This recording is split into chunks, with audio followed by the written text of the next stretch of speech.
og velkommen til DR Update. Jeg hører, at vi har fået etableret en forbindelse til Morten, som er ejer af T. Hansen. Jeg vil gerne undskylde for vores fyrværkeri, at det ikke har været okay. Det var ikke i orden, det der, Morten. Nej, men vi har jo ikke gjort noget forkert. Nej, det har slet ikke gjort noget forkert ved at ompakke 14.000 batterier.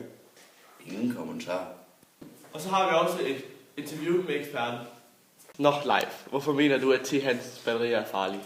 Ja, men så det er jo farligt, fordi lunderne på skuden i batterierne, der ikke er tæt sluttet i kanten af røret.